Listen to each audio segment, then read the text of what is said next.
The Galactic Council chamber was an architectural marvel, designed to house representatives from every major species in the known universe. Suspended in the heart of the Council's neutral station, it was a vast, circular hall with polished obsidian floors that absorbed the light from the ornate crystal chandeliers floating overhead. Rows of elevated seating surrounded the central speaking platform, where the fate of entire civilizations had been decided countless times before. Today, another decision would be made, one that would shape the course of galactic history. Ambassador Mary Taylor stood at the center of the chamber, surrounded by beings of all shapes and sizes. Some were humanoid, others utterly alien in form, towering insectoids with chitinous exoskeletons, reptilian diplomats with slitted golden eyes, cephalopod-like creatures whose gelatinous bodies pulsed with bioluminescent patterns. They represented the most powerful factions in the galaxy, and today, they were united by a singular purpose: to rid themselves of humanity once and for all. Taylor was well aware of their intentions. She had read between the lines of their diplomatic messages, dissected the subtle shifts in trade agreements, and noticed the unusual military movements near human-controlled space. There was no mistaking it, this wasn't an alliance meeting. It was a trial, and Earth stood accused without even knowing the charges. Or so the Council believed. Seated at the highest point in the chamber was Chancellor Ralvun of the Visari Dominion, an ancient and calculating figure whose people had once ruled half the known galaxy. He tapped his clawed fingers against the armrest of his throne-like seat, his violet eyes fixed on Taylor with a gaze that held neither warmth nor pity. To his left, General Tsarin of the Korthax Warclan sat motionless, his crimson armor reflecting the ambient light, his heavy breathing the only indication that he was still alive beneath his metallic helmet. The Korthax were a race of warriors, known for their brutality in battle. If there was any species eager to see humanity cast out into the void, it was his. On Ralvun's right, High Speaker Zelmoth of the Orin Collective observed the scene with the eerie stillness characteristic of his kind. The Orin were telepathic, their emotions unreadable behind their smooth, mask-like faces. Though they rarely spoke, their influence over galactic politics was undeniable. If they had lent their support to this decision, it was already sealed. The rest of the chamber was filled with similar figures: diplomats, military leaders, economic advisors, all watching as Taylor stood alone in the center of the storm. The Chancellor finally rose, his robe shifting as he spread his long, talon-like fingers in a gesture of authority. Mary Taylor, representative of the Terran Confederation, he began, his voice deep and resonant, amplified by the chamber's acoustics. We welcome you to this gathering. It is the will of this council that we address a matter of great importance, one that concerns the stability of our galaxy and the future of all our peoples. Taylor gave a polite nod, though she remained silent. She had no intention of making this easy for them. Ralvun continued, pacing slowly as he spoke. For centuries, our civilizations have coexisted, bound by the principles of cooperation and mutual prosperity. The Galactic Council was established to maintain order, to prevent chaos from spreading among the stars. And yet, he paused, his sharp gaze meeting Taylor's. There exists an anomaly. A species that disrupts the balance we have carefully maintained. A species that refuses to conform to the order we have set forth. Taylor raised an eyebrow, feigning ignorance. An anomaly? I assume you're referring to my people. The Chancellor allowed himself a small smile, though it didn't reach his eyes. You assume correctly. A murmur spread through the chamber. Some of the representatives were eager, practically salivating at the prospect of what was to come. Others maintained a diplomatic facade, pretending this was a difficult decision. Taylor saw through all of it. Ralvun lifted a hand, silencing the room. Humanity is unique. In all our recorded history, we have never encountered a species quite like yours. You adapt too quickly. You survive in conditions that should be impossible. You forge alliances where others see only enemies. And yet, when war is necessary, you do not hesitate. You fight with a ferocity that even the Korthax respect. He glanced toward General Tsarin, who remained motionless. But it is not your military prowess that concerns us. It is your unpredictability. Your refusal to submit to the established order. Taylor kept her expression neutral, though inside, she was already preparing her response. The council has deliberated long and hard on this matter, Ralvun continued. We have weighed the risks, considered the consequences. And after much discussion, we have reached a unanimous decision. Taylor felt the tension in the room shift. This was the moment they had all been waiting for. As of this cycle, humanity will no longer hold a seat in this council, the Chancellor declared. Your trade rights are revoked. Your territorial claims are nullified. All diplomatic ties are severed. You will be allowed to exist so long as you remain within the boundaries we permit. Should you expand beyond them, it will be considered an act of aggression. A hushed silence followed. Taylor tilted her head slightly, then slowly, deliberately, smiled. The reaction was immediate. Confusion rippled through the chamber. She could hear the faint, unsettled murmurs of the representatives. This was not the response they had expected. Ralvun narrowed his eyes. You seem amused. Taylor shrugged. Not at all. I simply find it fascinating. Zelmoth finally spoke, his voice an eerie whisper that slithered through the minds of those present. Fascinating, how? Taylor met his gaze without flinching. That you all believe this was your decision to make. The murmurs grew louder. Ralvun's expression darkened. Explain yourself, Ambassador. But Taylor said nothing more. She simply held her smile, letting the weight of her words sink in. For the first time, doubt crept into the eyes of the council members. And in that moment, they began to realize something was very, very wrong. Mary Taylor held her gaze steady, her smile never wavering as the silence in the chamber stretched into discomfort. The alien representatives shifted in their seats, their unreadable expressions betraying the uncertainty they now felt. The murmurs that had begun moments ago grew louder, spreading like ripples through the assembly. No one had expected this reaction. No fear. No outrage. Just that knowing, unsettling smile. Ralvun's violet eyes burned with suspicion as he took a step forward, the Chancellor's towering form casting a long shadow across the chamber floor. His taloned hands clenched at his sides, his patience wearing thin. You are either exceptionally foolish or disturbingly confident, he said, his voice low, measured. Neither of which serves you well in this situation. Mary tilted her head slightly, her expression remaining infuriatingly composed. Confidence, Chancellor, she said calmly. But I appreciate the concern. Saren finally stirred. The massive Korthax general had remained motionless until now, but at her words, he shifted his weight, the heavy plates of his crimson armor clinking softly. His species was bred for war, and unlike the others, he did not waste time on political maneuvering. He believed in strength, and right now, he was trying to determine whether this human's reaction was an act of bravado or something far more dangerous. You misunderstand the situation, human, he said, his deep voice resonating through the chamber like the grinding of tectonic plates. Your species is no longer part of the Council.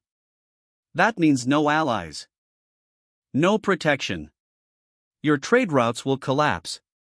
Your colonies will wither without support. You are alone now. Mary exhaled softly, as if amused by the attempt to intimidate her. Is that what you think, General? She asked. Saren's golden eyes narrowed. It is what I know. Mary's smile widened just slightly. Then I fear you don't know as much as you believe. Ralvun's claws rapped against the metal railing of his seat, the sharp tapping sound cutting through the growing tension. Enough, he snapped. I will not indulge this farce any longer. You will return to your people and deliver our verdict. This matter is settled. Mary turned her gaze back to him, eyes gleaming with something just short of amusement. Chancellor, I'm afraid you misunderstand. This was never your decision to make. A collective hush fell over the chamber. Every representative, every delegate, every military leader present seemed to stiffen, sensing a shift in the air. The balance of power, which they had all been so certain belonged to them, now felt unstable. Ralvun straightened, his expression cold. Explain, he demanded. Mary took a step forward, her posture unwavering. You think stripping humanity of its place in this council weakens us, she said. That it isolates us. That we will crumble without your approval. But you fail to understand something fundamental about my people. She let her words hang in the air, scanning the faces before her. We do not ask for permission to survive. Zelmoth, who had remained unervingly still throughout the exchange, finally moved. The Oran High Speaker's smooth, mask-like face betrayed no emotion, but his telepathic presence spread through the chamber like a creeping tide. When he spoke, his voice slithered directly into the minds of those present. You speak as if you have foreseen this outcome, he said, his whispering tone sending shivers down the spines of those unused to his kind's methods. You act as if you expected this betrayal. Mary's smile never faltered. Expected? She echoed. Oh, we didn't just expect it, High Speaker. She paused, savoring the moment. We planned for it.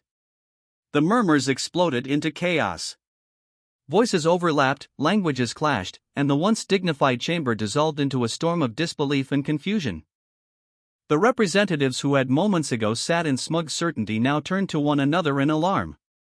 The betrayal had been orchestrated with the belief that humanity would be caught off guard, helpless against the weight of galactic politics.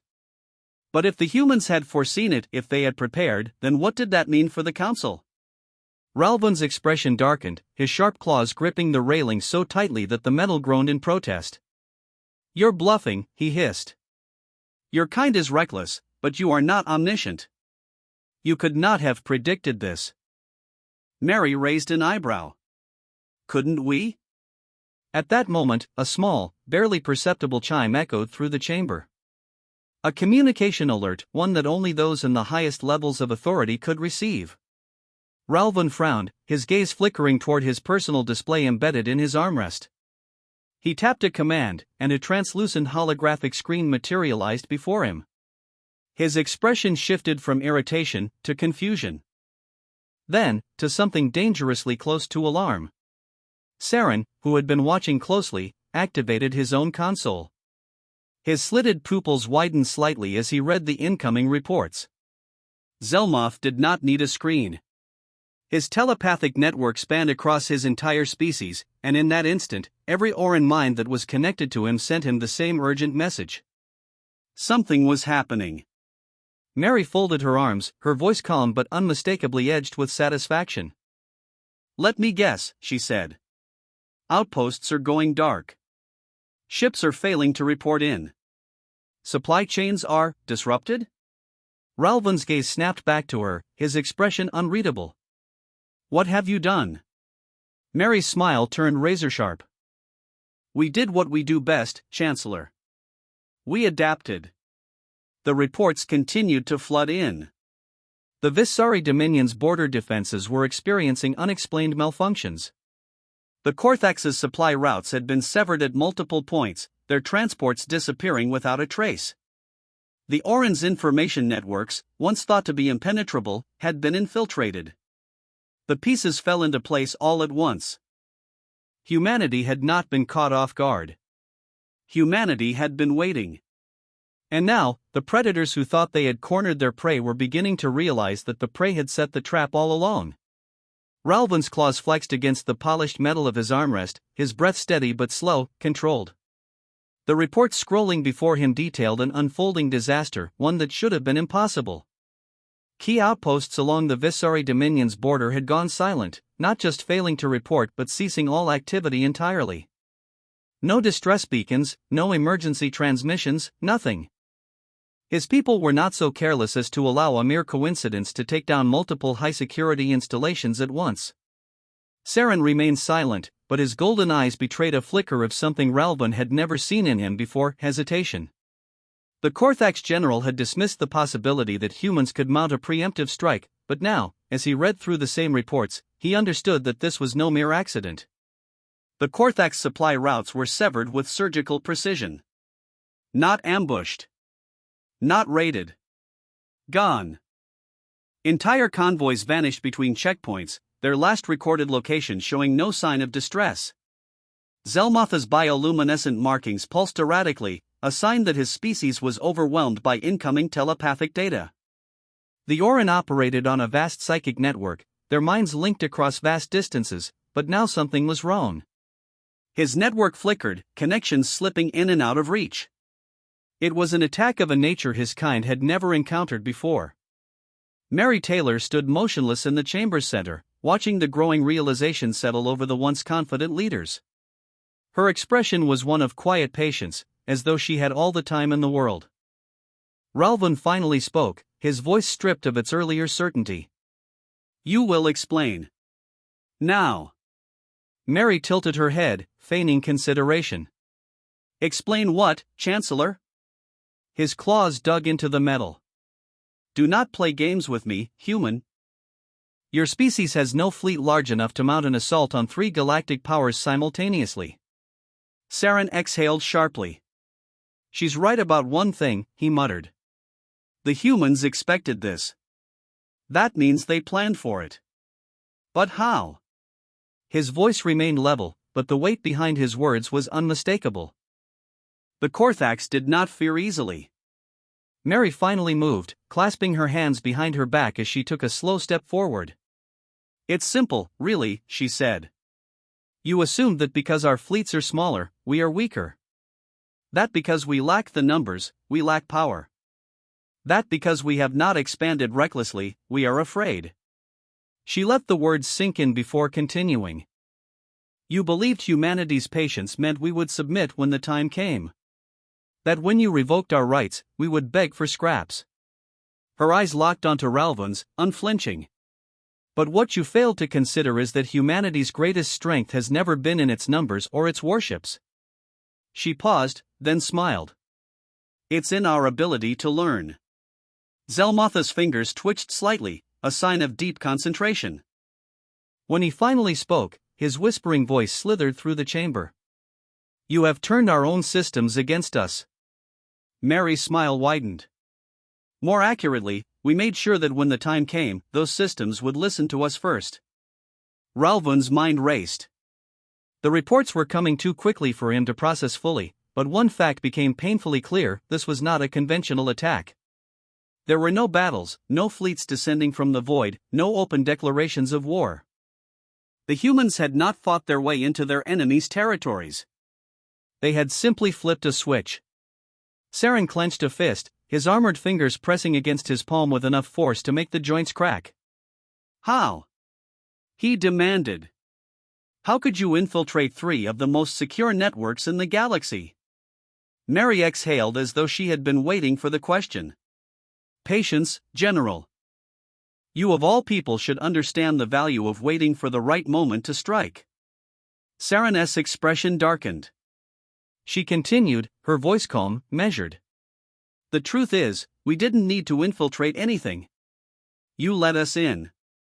Decades of trade, of technological exchanges, of diplomatic entanglements, every system you invited us to integrate with, every algorithm you allowed us to refine, every security update you adopted from our recommendations." She paused for effect.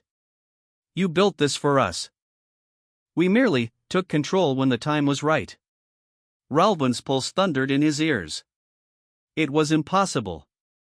The humans had been a part of the galactic economy, sure, but no more than any other species. They had contributed to security protocols, but they had never been allowed into the deeper infrastructures of military systems. They had shared knowledge, but always under watchful eyes. And yet, the reality before him suggested otherwise.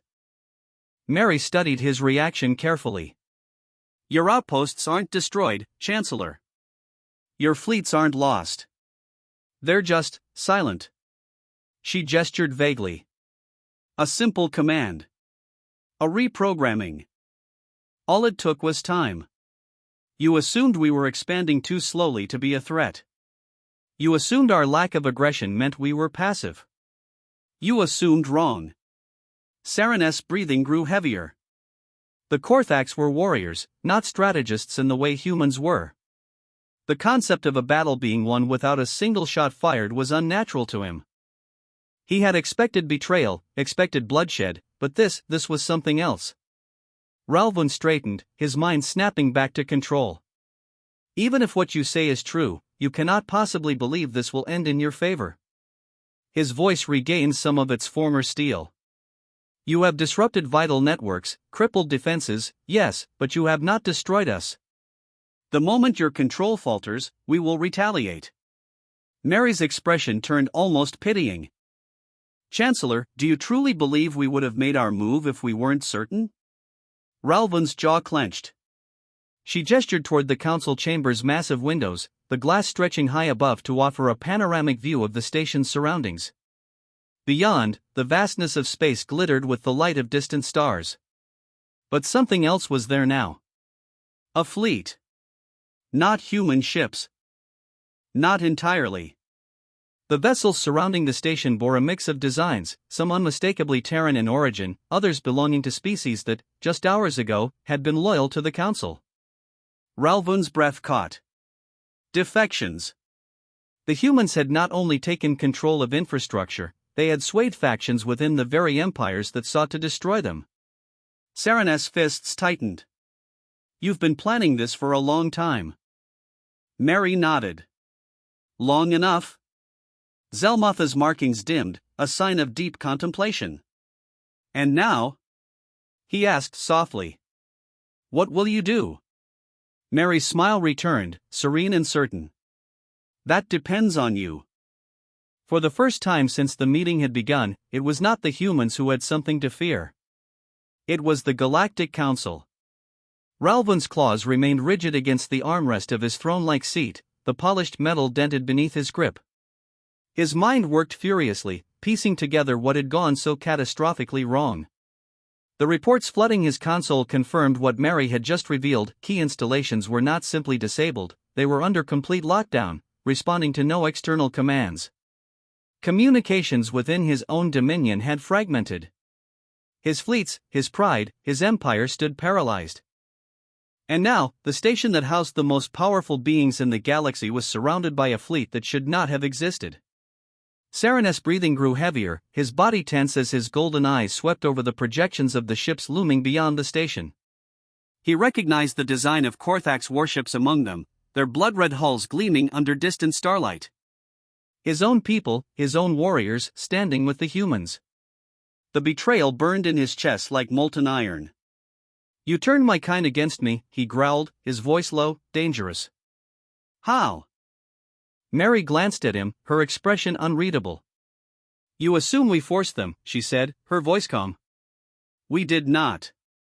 Saren clenched his fists, his armored knuckles cracking under the pressure. Lies, he snarled. The Korthaks do not betray their own. Mary met his gaze without hesitation. No, she agreed. But they do follow strength. Sereness' entire body stiffened. The insult was not spoken outright, but he felt its sting nonetheless. He had always believed his species to be the pinnacle of warriors, the ultimate force in battle. But now, as he looked at his own ships standing among the humans, doubt slithered into his thoughts like a whisper of death. Ralvan forced himself to breathe evenly, suppressing the urge to lash out. His voice, when he finally spoke, was measured but cold. What do you want, human? Mary took her time before answering, as if weighing the exact phrasing of her response. Finally, she spoke, her words deliberate. A new order.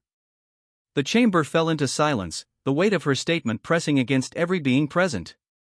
A new order. Ralvan narrowed his eyes. You seek to rule? Mary exhaled softly, almost amused. If we had wanted to rule, Chancellor, you would already be dead. Your fleets would not be locked down, they would be gone. This is not a coup. She gestured toward the window, toward the ships waiting beyond. This is a correction. Zelmotha's glowing markings pulsed in slow, rhythmic waves, a sign of deep contemplation.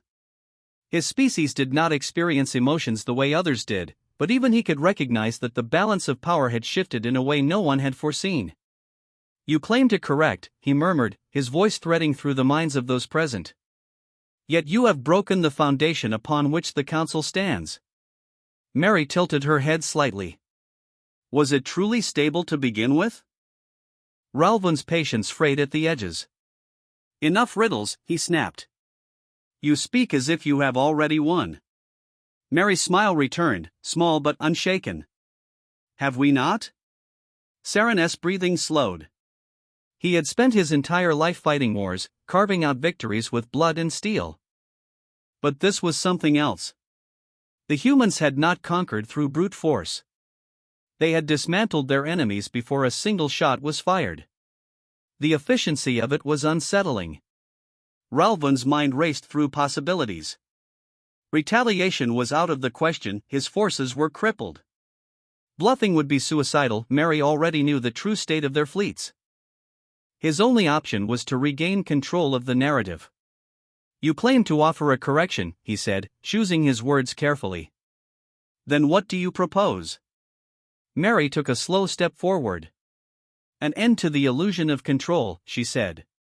No more empires dictating who rises and who falls. No more councils deciding the fates of entire species from gilded chambers. She met Ralvun's gaze. No more treating humanity like a mistake to be erased. Saren scoffed. And you expect the galaxy to simply bow to this? Mary's smile did not fade. No, she said. I expect it to resist. Ralvun's claws tapped against the console beside him, his mind calculating. And if we refuse?